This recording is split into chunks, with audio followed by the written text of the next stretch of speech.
Very good morning, students. So today we are going to discuss the exercise of chapter number 7. As you have the test also, your test will be based on internals properly. Fine. So no need to worry. If you have read the chapter very carefully, then the test will be very easy. Fine. Now take out your books and see the exercise. Now the first is fill in the blanks. A good fuel should have its ignition temperature dash the room temperature. एक good fuel का room temperature से ignition temperature कैसा होना चाहिए? That is more. Then burning of cow dung cakes is an example of slow, or you can also say incomplete combustion. Slow combustion जो होती है वो इनकम्प्लीट कंबशन होती है. रैपिड कंबशन जो होती है that is complete combustion. Fine. So burning of cow Dang slow है ना, सो दैट इज़ इनकम्प्लीट भी लिख सकते हो, स्लो भी लिख सकते हो.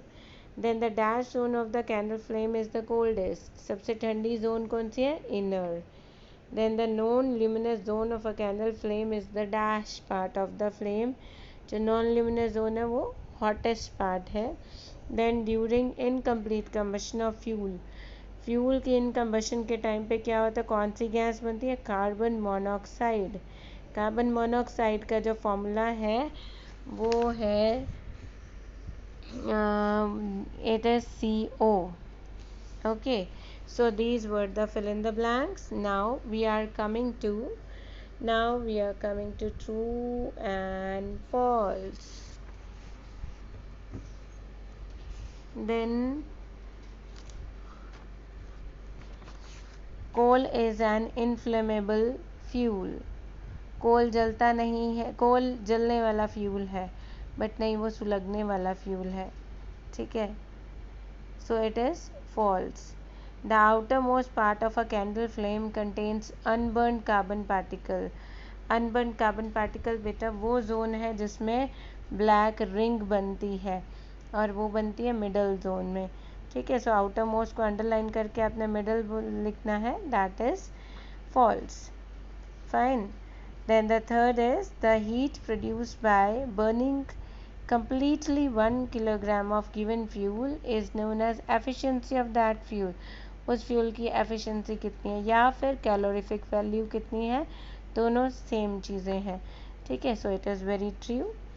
Then fourth, all solid fuels have higher calorific value than liquid and gaseous, which is false, because we have read in the chapter that gaseous fuels are better than liquid and solid. है ना, better है तो gaseous fuels की calorific value सबसे ज़्यादा है.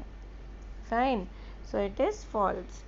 Now sulfur dioxide produced during combustion of fossil fuels causes acid rain. Yes, sulfur dioxide when mixed with water, it forms sulfuric acid, which causes acid rain. Then tick the correct option. Number 1, an example of a non-combustible substance. Petrol तो जलता है, would भी जलता है, कोल भी जलता है, तो नॉन कंबस्टिबल कौन सा हो गया? Iron. A fuel starts burning only when it is heated to its ignition temperature. Okay. Ignition temperature, kindling temperature. So boiling point पे बॉयल होता है, मेल्टिंग पॉइंट पे मेल्ट होता है, और temperature double of room temperature ऐसा कोई मापदंड नहीं है कि उसका डबल टेम्परेचर करने से वो जलने लग जाएगा या कुछ. सो अगर उसके इग्निशन टेम्परेचर पे जलाएंगे तो वो जलने लगेगा. फाइन बेटे. Then the next page. The highest temperature zone of a candle flame is its yellow, blue, red और orange. That is highest temperature कौन सी होती है? सबसे बाहर वाली होती है. That is we are writing it as blue zone. In many books it is given that it is blue zone, but in some videos and books it is written that the blue zone is the fourth zone, जो dark zone के नीचे होती है, ठीक है, but according to our book it is the blue zone. Fine. Then जो non luminous zone होती है सबसे बाहर वाली, उसको ब्लू जोन दिखाया है. Then fourth, the amount of heat produce on complete burning of 10 kg of a given fuel in pure oxygen equals h kilojoules. Then the calorific value क्या हो गई, h अपॉन 10 पर किलो लेना है, यहाँ पे 10 kg है, सो h अपॉन 10 लेंगे, है ना, किलो जूल्स ऊपर और किलोग्राम नीचे. फाइन. सो क्या बन गया, 1/10 बन गया 0.1 h kilo joules per kilogram. Then the gas produced due to incomplete combustion of carbon fuels is carbon monoxide. ठीक है, कार्बन डाइऑक्साइड कंप्लीट कंबशन से बनती है. सल्फर डाइऑक्साइड तो सल्फर या नाइट्रोजन डाइऑक्साइड तो नाइट्रोजनस कंपाउंड्स या सल्फर कंपाउंड्स अगर किसी चीज़ में होते हैं तो तब बनती है. बट अगर कोई भी चीज़ इनकम्प्लीट कंबशन कर रहा है, जल रहा है, कार्बन फ्यूल्स तो कार्बन से ही जलेगा ना. कार्बन अगर पूरी तरीके से जल रहा है तो डाइऑक्साइड बन जाएगा, कार्बन अगर कम जल रहा है तो वो मोनोऑक्साइड बन जाएगा. So these were the tick the correct options, multiple choice questions. Then we are coming to part D. Part D, you have got the notes, but still we are going to discuss them. Define the term combustible material. The material which produces heat and light on burning in pure oxygen या in oxygen, combustible material. Then give 2 examples of combustible material, और कोई भी लिख सकते हैं आप जो जलता हो उस पर, ठीक है. Then the 3 conditions that are needed to take place. It's very easy and you have to learn this very carefully and very effectively, because fire control में पूछेंगे तो भी पहले ये कंडीशन बतानी पड़ेगी, और कंबशन की कंडीशन पूछेंगे तो भी पहले यही कंडीशंस बतानी पड़ेंगी. ठीक है. I hope that you remember these. That combustible material होना चाहिए, ऑक्सीजन की प्रेजेंस होनी चाहिए, and then ignition temperature should reached. ठीक है. Then state the condition under which slow combustion of a material takes place. That is incomplete combustion. अगर slow combustion होगी तब जब incomplete ऑक्सीजन उसको मिलेगी, पूरी ऑक्सीजन उसको नहीं मिलेगी. अगर पूरी ऑक्सीजन मिलेगी तो रैपिड combustion हो जाएगी. देन कैलोरीफिक वैल्यू की आपने डेफिनेशन लिखनी है.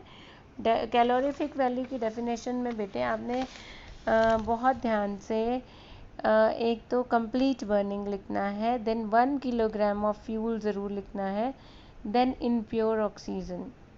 ठीक है. Amount of heat energy produced, यहाँ पे हीट एनर्जी आना चाहिए on complete burning of 1 kilogram of fuel in pure oxygen. ठीक है. फिर इसके आप अगर यूनिट्स पूछें then you have to write units, kilo joules per kilogram. Then write any 2 characteristics of an ideal fuel. बहुत सारे हैं ना कैरेक्टरिस्टिक्स, तो इसमें से कोई भी आप 2 लिख सकते हैं.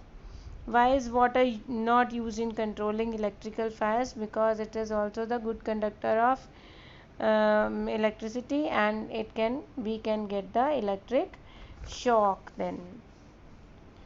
Then in part E, question number 1, you have to draw the candle zones and you have to show the zone where unburnt vapors are there, wax vapors are there, and then V part unburnt carbon particles are there. तो ये कौन सी zone है? Unburned vapours जो होते हैं वो सबसे coldest zone जो विक के पास है, डार्क जोन वहाँ होती है, और unburn carbon particles middle zone में होते हैं. Then calorific value is of wood is 18,000 kilo joules per kilogram. Then how much of wood is required to produce 3,60,000 kilo joules of heat energy. बच्चे यहाँ पे ना आपके नोट्स में शायद एक ज़ीरो की कमी रह गई है. I think 3600 is there. Check it out. ठीक है. और उसको ठीक कर लेना. यहाँ पे आपको यूनिटरी मेथड लगाना है। दैट 18,000 किलो जूल्स कितने के लिए, 1 kg के लिए हो गया। देन 1 किलो जूल्स 1/18,000 के लिए हो गया। देन 3,60,000 को उधर जाके मल्टीप्लाई कर देंगे। No, I think it's correct. Then you will get the answer 20 kilogram. 20 kilogram fuel जलाएंगे, वुड जलाएंगे, तो आपकी 3,60,000 kilo joules of heat energy आ जाएगी। यूनिटरी मेथड लगाना है, simple. Okay, then next question, why are gaseous fuels consider better than liquid और solid fuels. बहुत ईजीली आपने लिखने हैं, सारे के सारे आपने पॉइंट्स लिखने हैं। दैट ईजी टू स्टोर है, supplied in cylinders, so cost gets lower, ठीक है, चीप भी हो गए। Then they release large amount of energy. They also do not leave ash behind them. कोई solid residue नहीं होता है। बहुत कम harmful gases प्रोड्यूस करते हैं, ठीक है। देन बहुत easily ignite हो जाता है, इसका ignition temperature हम बहुत easily अचीव कर सकते हैं। Fine. Then why do we say that burning of fuels can cause health hazards. So health hazard से आपको अच्छे से लिखना है दैट हेल्थ हजार्ड्स क्या, कि ब्रीदिंग प्रॉब्लम्स हो सकती है। पॉइंट 1 जो है ना, on harmful effects of fuels वाला 130 पेज पे, वो लिखना है आपको। फर्स्ट पॉइंट कि इससे बहुत सारा स्मोक, ऐश प्रोड्यूस होता है एयर में, जिससे ब्रीदिंग प्रॉब्लम्स होती हैं। और इस स्मोक से एक और चीज़ होती है, that it is very harmful for plants as well as animals because it becomes smoke when mixed with smoke, ठीक है, when mixed with fog. When the smoke mixed with fog, then it produces smoke. I hope that you have prepared your test and you all are ready for that. If not, then still you are having time, so get it prepared. Okay beta, thank you very much.